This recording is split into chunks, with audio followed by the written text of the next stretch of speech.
Mayam ngasi breakfast ti puri oina tawre puri je howa loire ngang ani ju pijare aigi sarong sina aduga puri ga cha ga oina charani aidi sinjang ga chawa saba jai pam deba ko aduna cha oina aigi sarong ti lonjare nana kan lesson lore ma'am hi ma'am akai school chalugi ge school halaga mu thengna si ma'am school halaga mu thengna ji ko Hello everyone, hey again our video sida maya pura ma putaram noksari hanju saka pamna maya munuga na nawa school thado kara matung da video se bakha tan lau base kathou khre ba ko ai du moi bani ura tara tawa tha hare adu matung ga mungi thawin ka lasam da video ai te lau bani ko makha ta ba se kathou ki na sita ni je na sak thong ba sanga ge khala kana ni je nga ga si video se hong sem ba ho jar ne ba ko ai na sak thong ji sang ri mamang se akoi ki jung ki le chu chu pa cham mul le cha ba bu hau khale jan bu palak tre da ai na short am ka ki ha khi bani akoi le chu se haidi munring ere khara hakibudo atu le chu do ji phaja haijing phana mulle ba char chaba yare khara di he sa do mem da jingalake ado miminasi aduga sigi hangam je koi yum de ki phula buta ngari ne ba ko phajadra mem jong se na ga photo pa ga samakri ado ai si samtong cha ge na elapane je mem phajaman ngi na mem video se han loksen ge na lawapane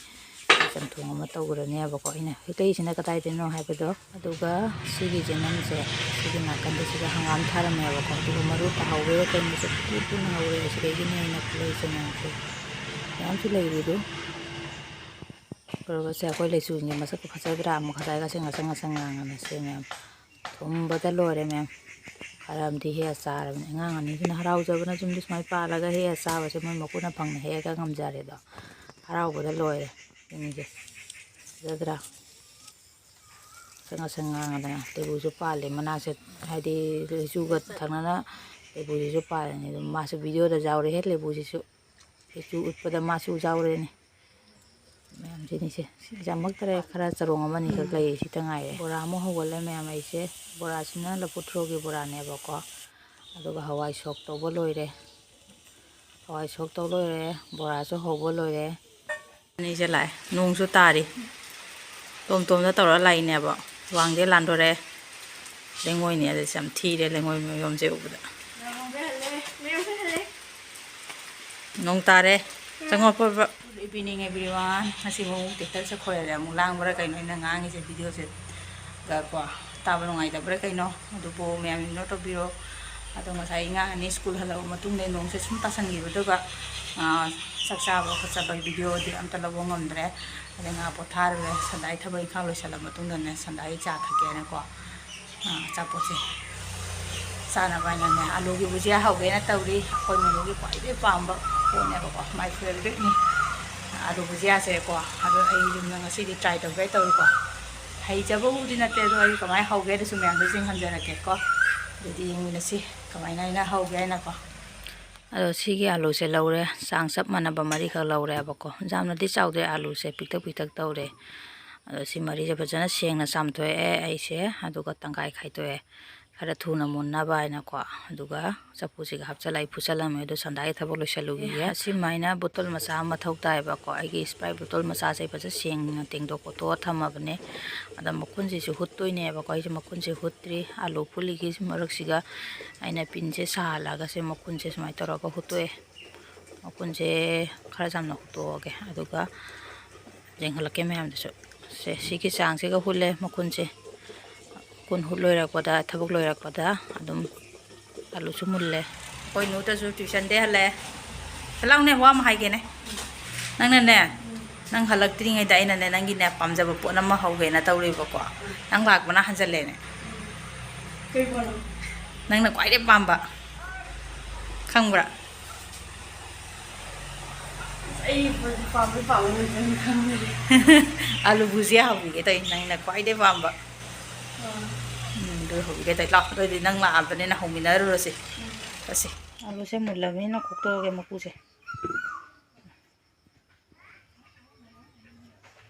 ꯁꯪꯇꯛ ꯁꯪꯇꯛ ꯇꯧꯕ ꯑꯥꯂꯨꯗꯣ ꯑꯣꯏꯗꯤꯅꯦ four four ꯂꯥꯎꯒꯗꯕꯀꯣ ꯑꯩꯈꯣꯏꯁꯦ ꯈꯔ ꯀꯩꯅꯣ ꯇꯧꯕꯤꯗꯣ ꯑꯣꯏꯔꯦ ꯑꯗꯨꯅ ꯈꯔ ꯑꯩꯈꯣꯏꯒꯤ ꯆꯥꯛꯀꯧ ꯂꯥꯎꯕꯤꯗꯣ ꯑꯣꯏꯅ ꯇꯧꯔꯦ ꯑꯗꯨꯅ ꯗꯥꯛꯀ ꯇꯥꯏꯗꯕ ꯀꯩꯁꯨꯕꯨꯗꯤ ꯇꯧꯔꯦ ꯈꯣꯛꯇꯣꯛꯑꯒ ꯂꯣꯏ ꯄꯨꯝꯅꯃꯛꯁꯦ ꯁꯤ ꯃꯀꯨ ꯈꯣꯛꯄ ꯂꯣꯏꯔꯦ ꯑꯥꯂꯨꯁꯦ ꯑꯥꯂꯨꯁꯤꯡꯁꯦ ꯇꯧꯅ ꯑꯗꯨꯃꯥꯏꯅ ꯁꯤꯠꯂꯒꯦ ꯆꯥꯡ ꯆꯞ ꯃꯥꯟꯅꯔꯦꯅ ꯑꯗꯨꯑꯣꯏꯗꯤ ꯇꯣꯠꯈꯥꯏꯕꯗꯣ ꯈꯨꯠꯅ ꯇꯣꯠꯄꯗꯣꯏꯕꯨꯗꯤ ꯁꯨꯃꯥꯏꯅ ꯇꯛꯄꯁꯤꯅ ꯆꯥꯡ ꯆꯞ ꯃꯥꯟꯅ ꯆꯠꯅꯕ ꯑꯗꯨ ꯑꯣꯏꯕ ꯁꯨꯃꯥꯏꯅ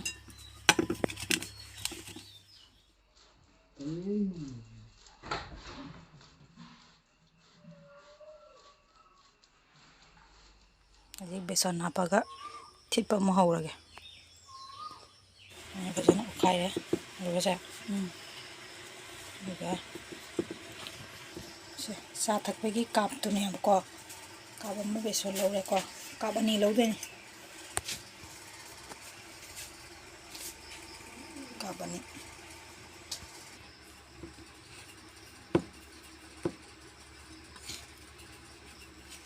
ꯃꯁꯂꯥ ꯍꯥꯞꯄꯒꯦ ꯁꯤ ꯐꯗꯤꯒꯣꯝ ꯃꯔꯨꯅꯦꯕꯀꯣ ꯁꯤꯅ ꯖꯤꯔꯥ powder sini morok powder sini machu hani ꯆꯥꯟꯅꯒꯗꯕ ꯆꯥꯡꯗ ꯍꯥꯞꯄꯒꯦ ꯀꯂꯥꯅꯤ ꯃꯣꯛꯄꯩ ꯍꯥꯞꯄꯒꯦꯀꯣ ꯑꯉꯧꯕ ꯊꯨꯝꯗꯁꯨ ꯍꯥꯞꯄ ꯌꯥꯏ ꯑꯗꯣ ꯀꯂꯥꯅꯤ ꯃꯣꯛꯄꯩꯅ ꯍꯥꯞꯄꯒꯦ ꯑꯩꯁꯦ ꯌꯥꯏ ꯐꯖꯅ ꯃꯤꯛꯁ ꯇꯧꯔꯅꯤ ꯃꯤꯛꯁ ꯇꯧꯔꯗꯤ ꯑꯥꯂꯨꯁꯦ ꯈꯔ ꯃꯇꯨꯝ ꯃꯇꯨꯝ ꯇꯥꯏꯅꯀꯣ ꯈꯨꯠꯅ ꯐꯖꯅ ꯇꯣꯠꯂꯒꯦ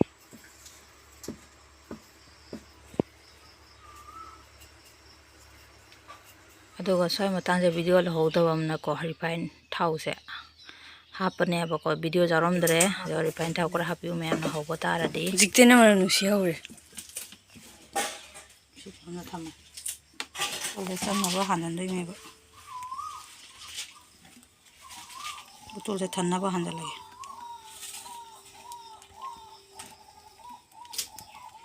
ꯑꯗꯨꯒ ꯃꯌꯥꯝ ꯑꯩ ꯊꯥꯎꯁꯦ ꯐꯖꯅ ꯁꯥꯍꯜꯂꯦ ꯑꯗꯨꯒ ꯃꯩꯁꯦ ꯂꯣ ꯐ꯭ꯂꯦꯝꯗ ꯊꯝꯃꯦ ꯑꯗꯨꯒꯅꯦ ꯑꯩ ꯍꯧꯕꯁꯦ ꯍꯧꯔꯒꯦ ꯑꯗꯨꯒꯅꯦ ꯍꯧꯕꯁꯦ ꯌꯥꯗꯕꯩ ꯋꯥꯅꯤꯅꯤꯗ ꯍꯧꯒꯠꯂꯛꯑꯀꯥꯟꯗ ꯕꯣꯇꯜꯁꯦ ꯃꯁꯥꯁꯦ ꯌꯥꯝ ꯄꯦꯠꯄ ꯑꯣꯏꯇꯥꯕꯅꯤ ꯑꯩꯒꯤ ꯁꯤ ꯁ꯭ꯄ꯭ꯔꯥꯏꯠ ꯕꯣꯇꯜꯁꯦ ꯃꯁꯥꯁꯦ ꯈꯔ ꯀꯜꯂꯦꯕ ꯃꯦꯠꯄꯗ ꯊꯣꯛꯑꯦꯕ ꯌꯥꯗꯦ ꯀꯟꯕꯗꯣ ꯑꯣꯏꯔꯦ ꯑꯗꯨꯗꯨꯅ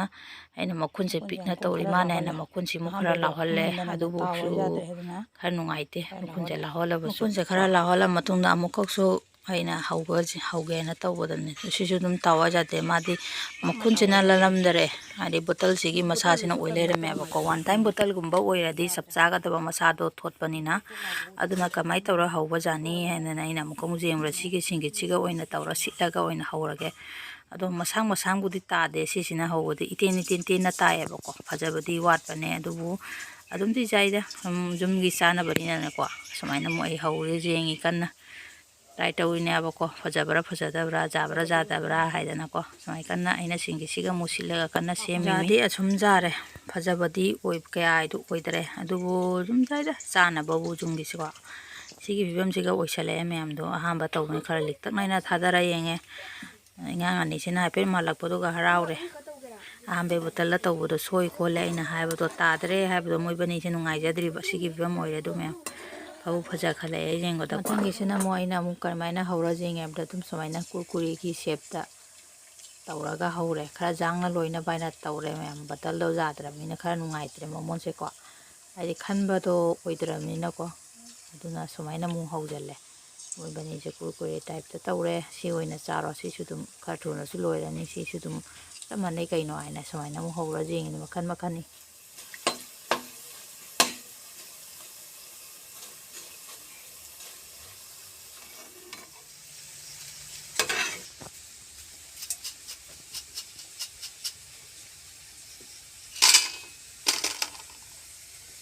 ꯌꯥꯝ ꯐꯖꯗ꯭ꯔꯥ ꯑꯩꯈꯣꯏ ꯕꯨꯖꯤꯌꯥꯗ ꯁꯤꯒꯤ ꯐꯤꯕꯝꯗ ꯑꯣꯏꯔꯦ ꯁꯤ ꯆꯞ ꯆꯥꯖꯔꯝꯃꯤꯅꯦꯕ ꯁꯤꯒꯤ ꯁ꯭ꯇꯥꯏꯜꯁꯦ ꯑꯣꯏꯗꯣꯏꯅꯦꯕ ꯑꯗꯣ ꯕꯣꯇꯜꯗꯨꯅ ꯌꯥꯗ꯭ꯔꯕꯅꯤꯅ ꯑꯣꯏꯗ꯭ꯔꯦ ꯁꯦꯝꯗ꯭ꯔꯦ ꯁꯤꯒꯤ ꯁ꯭ꯇꯥꯏꯜꯗ ꯁꯨꯃꯥꯏꯅ ꯁꯥꯡ ꯑꯣꯏꯅ ꯍꯧꯔꯦ ꯁꯨꯃꯥꯏꯅ ꯁꯤꯁꯦ ꯍꯧꯖꯤꯛ ꯁꯨꯃꯥꯏꯅ ꯁꯨꯗꯤꯔꯅꯤ ꯌꯥꯕ ꯁꯨꯃꯥꯏꯅ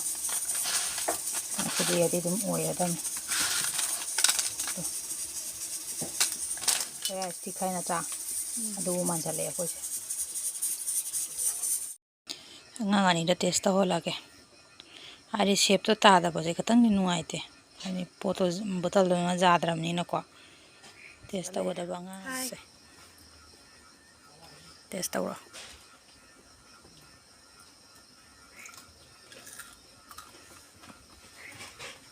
How?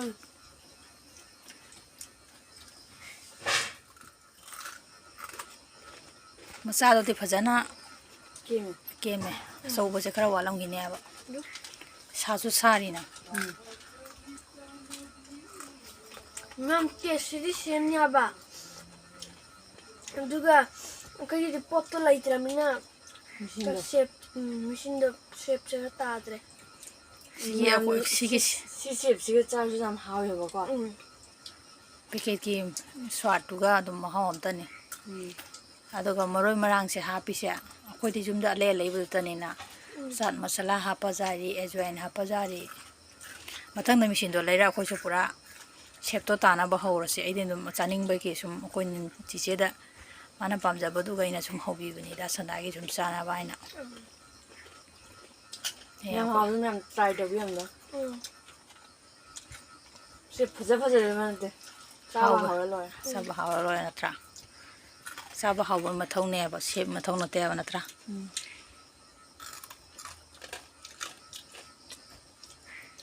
video jeng asi gi loi sala se hai ro Machine bi dum ka energy lagi.